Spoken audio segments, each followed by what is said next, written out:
Well, I was surprised one day to look up and see these, what I thought were contrails from jet planes. We do know that they do have an exhaust, and you can see the exhaust. It might last about 15 or 18 seconds. But this was something new. First of all, it lasted for an hour or more. And then it also was quite broad. And if you looked at it carefully, you can see it dripping. It's like a liquid dripping off of it. But actually, I didn't really know what it was until I someone mentioned to me that these were not contrails, they were chemtrails. Chemtrail was a name given to them because they thought it had chemicals in it.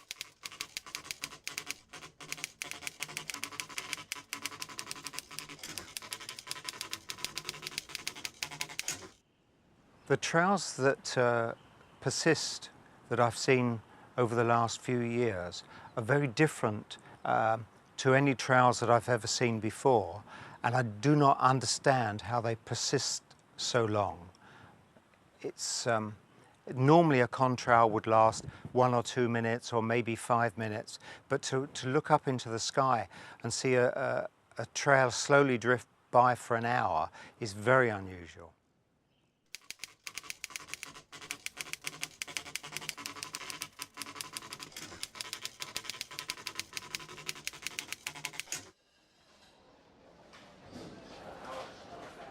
The thing which really aroused my suspicion most was when I was sat working at my computer quite late in the evening, as I often do, and I saw a grid in the sky, a grid of trails, almost perfectly square. How can you get a grid of trails in such a short space of time? These trails and this grid were formed in a period of about 15 minutes, I would say. And to have that much air traffic, in other words, 4 aircraft coming directly over my house in 15 minutes, does not happen.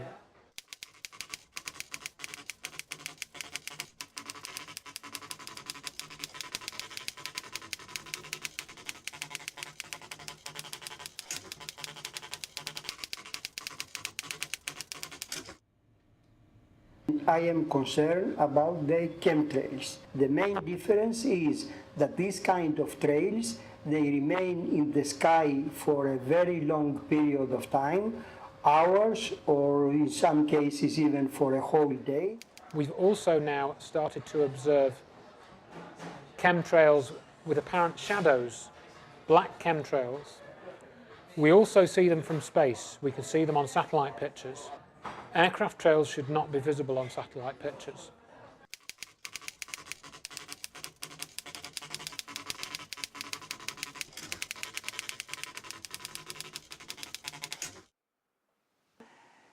La fréquence, elle est complètement aléatoire.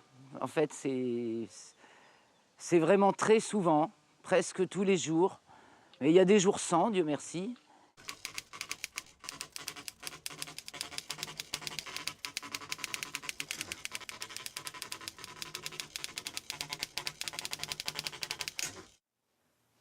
Almeno per quanto riguarda l'ultimo anno, le operazioni di aerosol sono diventate una costante.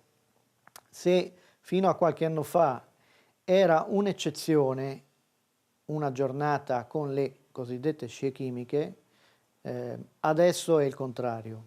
Quindi normalmente abbiamo delle giornate che sono prive assolutamente di qualsiasi tipo di attività di irrorazione. Le possiamo contare queste giornate 3-4 giornate al mese se siamo ottimisti, altrimenti anche meno.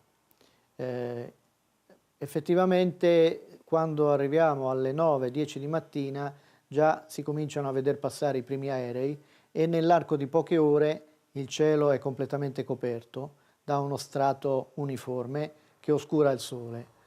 quindi è una costante ormai non avere più delle giornate di sole vero, ma delle giornate semi-oscurate o oscurate completamente. Tant'è che alcune volte all'1 del pomeriggio i lampioni della strada sono accesi. Questo indica che comunque la luminosità è tale da far accendere i lampioni delle strade automaticamente per via dell'oscurità.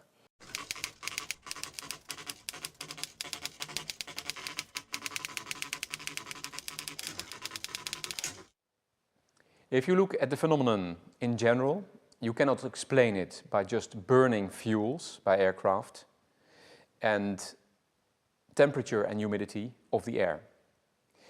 Those contrails cannot last long. So any persistent contrail must have other explanations. As a scientist, I have no doubt at all that there is a comparison between chemtrails and contrails. They are two entirely different phenomena.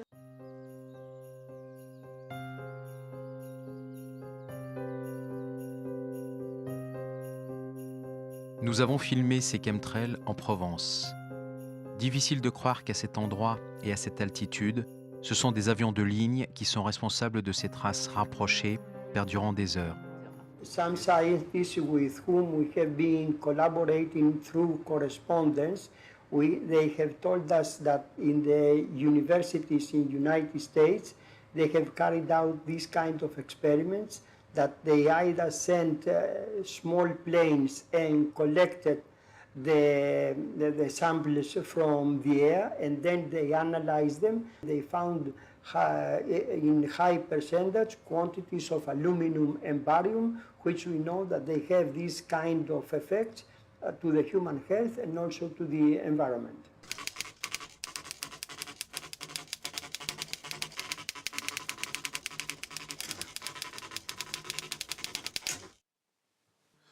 Het gaat over chemische producten, ethyleendibromiede, mycoplasma, schimmels enzovoort, en over virologische producten.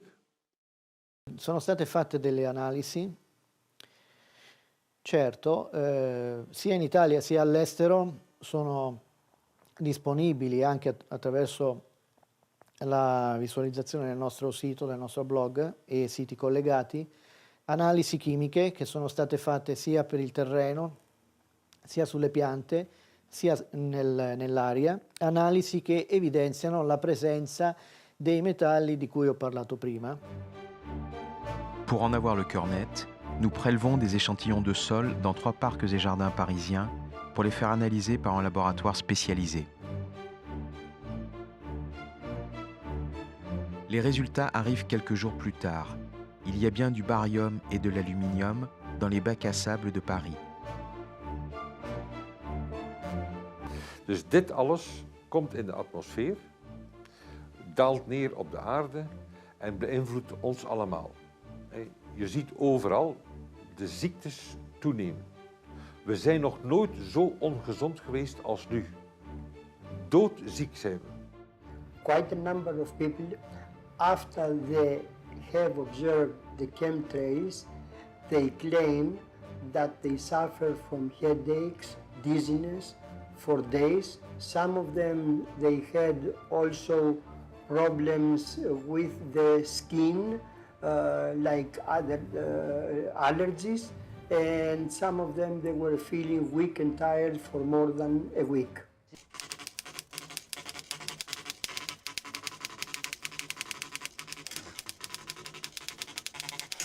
Les conséquences sur la santé sont obligatoirement néfastes parce qu'il y a des chlorures, il y a des sulfates de barium, il y aurait des sels d'aluminium, il y aurait des sulfates de fer. Donc tout ça ne peut pas beaucoup cohabiter avec la nature. Donc on mange des aliments forcément souillés par ces sels. Et à long terme, il y aura un effet sur la santé, inévitable. En nogmaals, als men ziet welke ziekten er zijn, van ademhaling, van Alzheimer, Parkinson, multiple sclerose, ADHD, autisme, kanker, ongelooflijk. In Vlaanderen mag 30 tot 40% van de bewoning zich voorbereiden op een toekomst als kankerprocent. Dit is bijna 1 op 2. 1 op 2.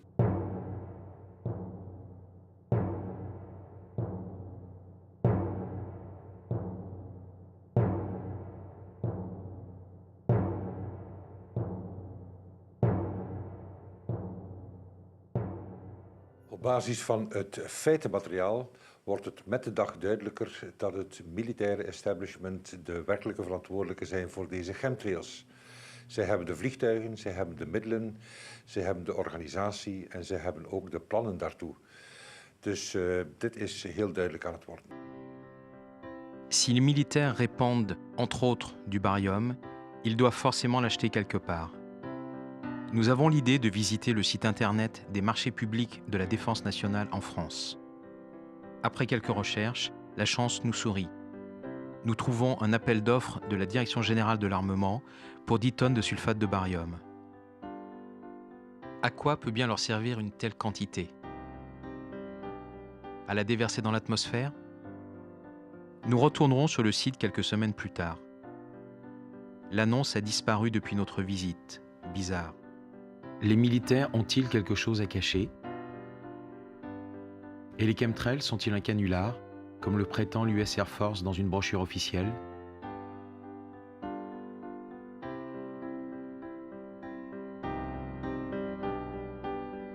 If military say that this is a hoax, they could be right.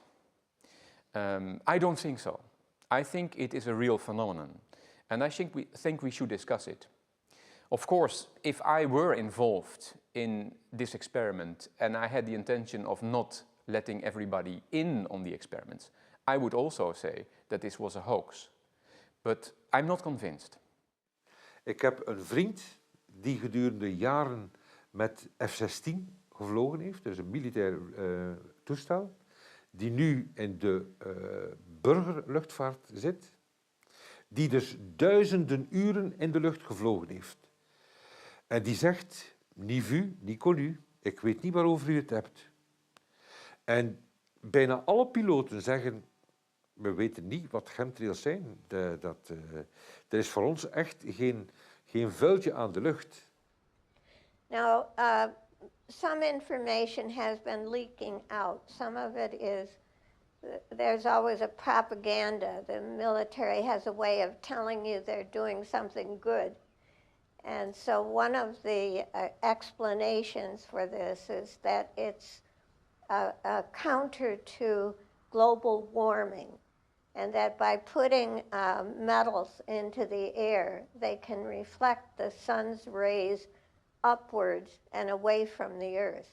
And so this is an effort to cool the earth. It doesn't make much sense mathematically if you look at the surface of the air over a city, and you know these little lines are not going to reflect very much sun back. So I really don't buy that.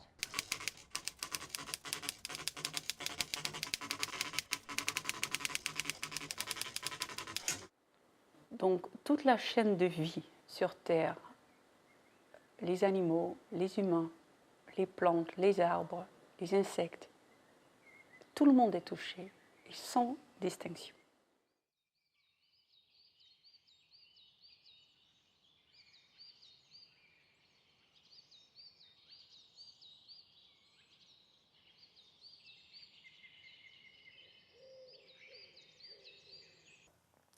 Perché vengono usati questi metalli? Perché le scie chimiche funzionano nell'ambito delle attività di HAARP. Le scie chimiche servono come corridoio elettromagnetico per queste onde che vengono usate dalle stazioni HAARP sul tipo della stazione a Gacona. So I actually went up to Alaska to see the HAARP project.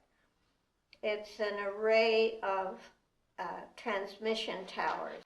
They're about 80 feet tall, and they're spaced in a rectangle like a grid. It's a huge array of monstrous towers, projection towers. They are synchronized so that they can concentrate a beam of radio frequency to the ionosphere. They also pass these rays right through people. It's a low frequency range, which is very often in the range of the human nervous system, which is very worrying.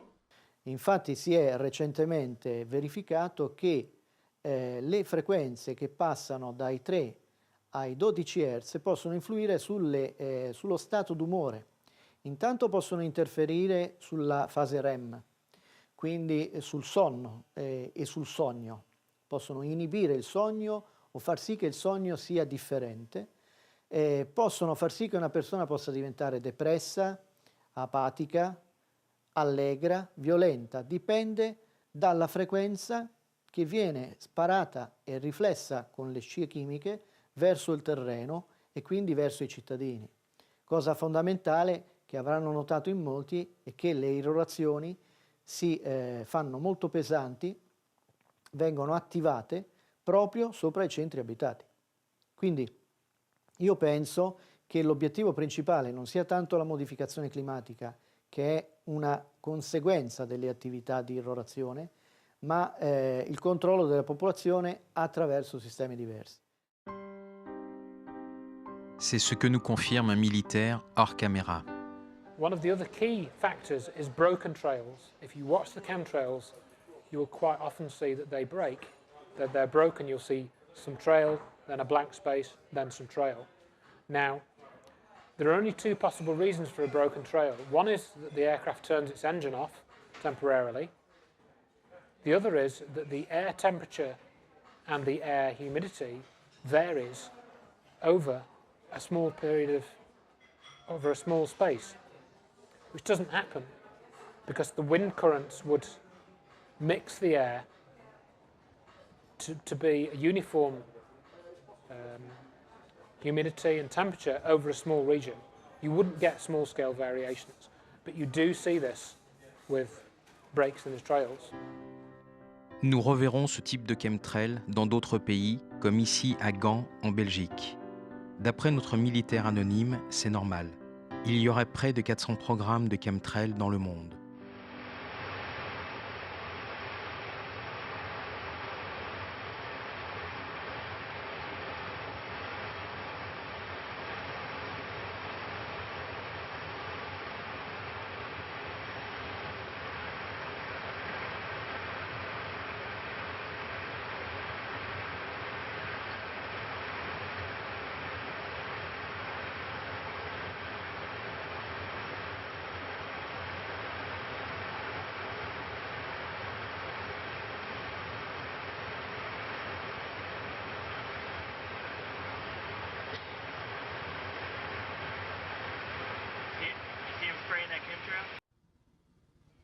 I'm not sure how widely dispersed in the globe are these chemtrails. I can say where I've seen them, and I've seen them over England, I've seen them over Geneva in Switzerland, I've seen them over Paris, and I've seen them all over in North America, Canada, and the United States. Aux États-Unis, il y a même un site internet qui vend des alertes quotidiennes aux chemtrails. Nous ne pouvons juger le sérieux de cette offre. Or, en fait, on s'aperçoit que ce n'est pas local, c'est partout. Le vent se chargeant aussi de faire dériver les traînées, mais on en voit, c'est hallucinant, on en voit partout, de ces avions qui épandent en même temps. À Paris, un jour de juin, nous laissons tourner la caméra pendant 1 heure, soit la durée d'une bande. En accéléré, le résultat est édifiant. Le ciel est couvert de ces traces qui ne disparaissent pas et dérivent effectivement avec le vent. Allora, il progetto Chemtrails parte con l'idea di diffondere queste attività di aerosol in tutto il mondo. Ainsi, nous enverrons à plusieurs reprises à Casablanca, au Maroc.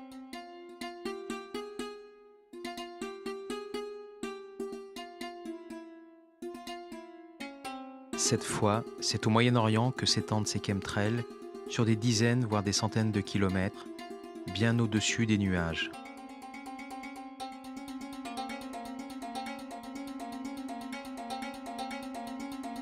Ik heb ondertussen geleerd dat er twee soorten chemtrails zijn. Enerzijds de chemtrails die door militaire tankervliegtuigen worden gesproeid op een hoogte van ongeveer 5 kilometer. En die stoffen komen relatief vlug naar beneden.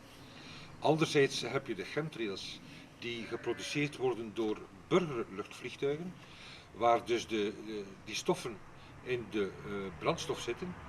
En die stoffen blijven op de hoogte van ongeveer 10 kilometer gedurende 1 à 4 jaar hangen. Depuis combien de temps dérivent ces traces au-dessus de l'Inde, pied de l'Himalaya?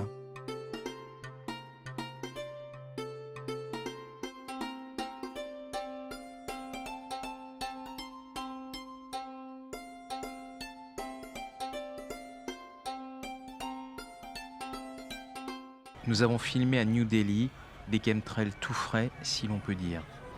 Rien à voir toutefois avec les épandages massifs de l'Europe et de l'Amérique du Nord.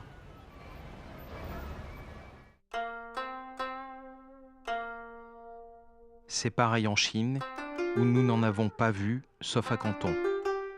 Cette trace restera une journée entière au même endroit. Qui l'a provoquée?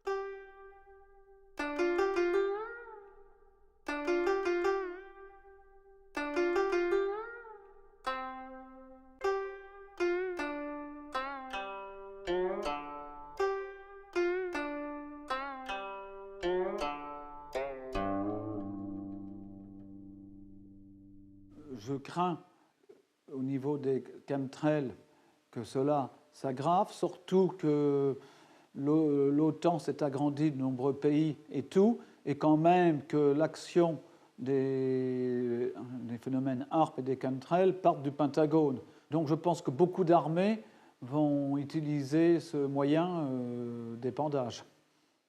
So I really took the attitude that I was going to collect this data and use it to challenge people who should know more about the subject than I do. And once I'd compiled this report over a period of a few days, I sent it to the Department of Environment, I sent it to the Department of Transport, and I sent it to Greenpeace and the World Wildlife Fund, and I awaited some kind of response. The first people to respond was the UK Department of Transport, and their basic response assured me that all I was seeing was ordinary aircraft trails. To say that chemtrails don't exist and that everything is a contrail goes contrary to scientific observation. Chemtrails have been substantiated not only by observation but by photography, by actual measurement, by taking the samples on the ground of what is being emitted by these chemtrails. So it has been pretty well documented. And it's not helpful at all to refuse the evidence that is sitting in front of you. Nous avons suivi avec beaucoup d'intérêt, bien sûr, la question du député hollandais Éric Meijers du Parlement européen à la Commission européenne à propos des chemtrails. C'est la première fois qu'une personnalité politique à l'échelon européen interpelle ouvertement sur cette question des chemtrails. C'était donc le 10 mai 2007. Voici un extrait de sa question écrite.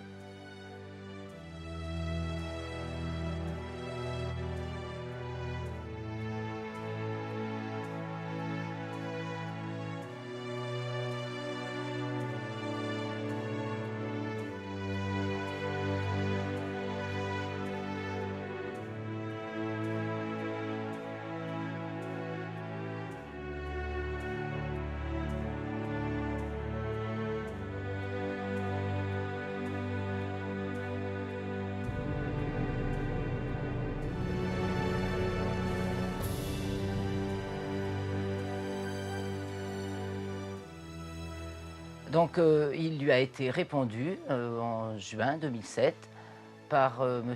Stavros Dimas, qui est commissaire européen à l'environnement. Donc je vous lis la conclusion de cette réponse. Aucune des substances auxquelles il est fait allusion n'est dangereuse en soi, mais certains effets sur l'environnement et la santé publique ne peuvent être écartés si des relâchements à grande échelle se produisaient.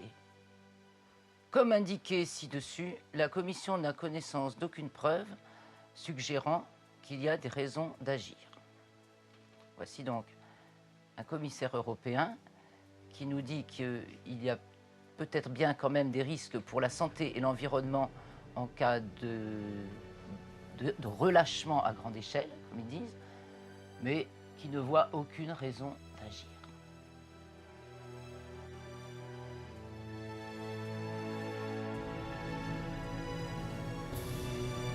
Pourtant, à Bruxelles aussi, il suffit de regarder le ciel.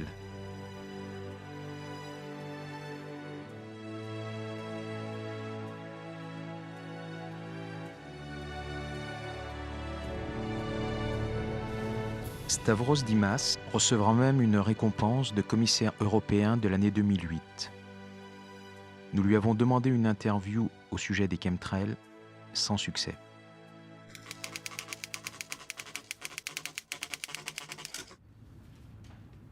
Est-ce que vous connaissez les chemtrails ? Écoutez, oui, c'est toujours les questions, c'est encore si vous me posez une question scientifique à laquelle je ne peux pas répondre. Il y a un débat des scientifiques, il faut continuer à suivre ce débat, et quand la communauté scientifique aura trouvé la réponse, ils se seront mis d'accord, on pourra en tant que politique se l'approprier. C'est complètement idiot qu'en tant que maintenant responsable politique, je prenne parti pour des scientifiques contre les autres. C'est pas dans mes capacités.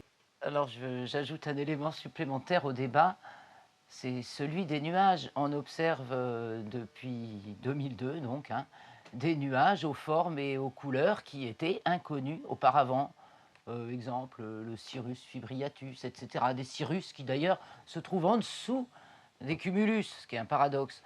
Bon, eh bien, ces nuages-là ont été tout bonnement incorporés aux nouvelles nomenclatures de nuages. Néanmoins, si vous recherchez des nomenclatures de nuages d'avant l'an 2000, vous ne les trouverez pas. Ils n'existaient pas. La poste américaine a même créé un bloc de timbres pour entériner ces nouveaux nuages.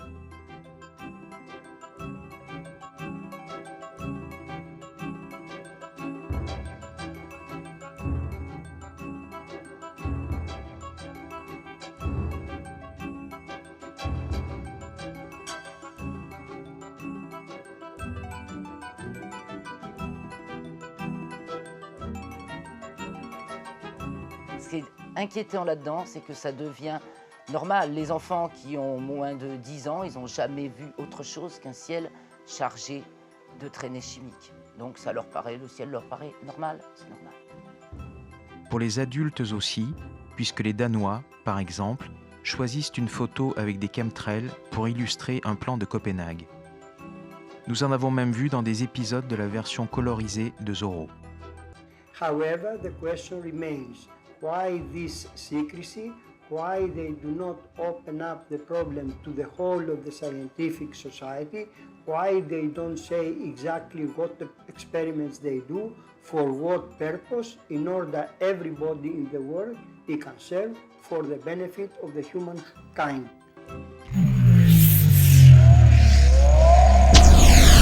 Sei sotto un cielo sbagliato.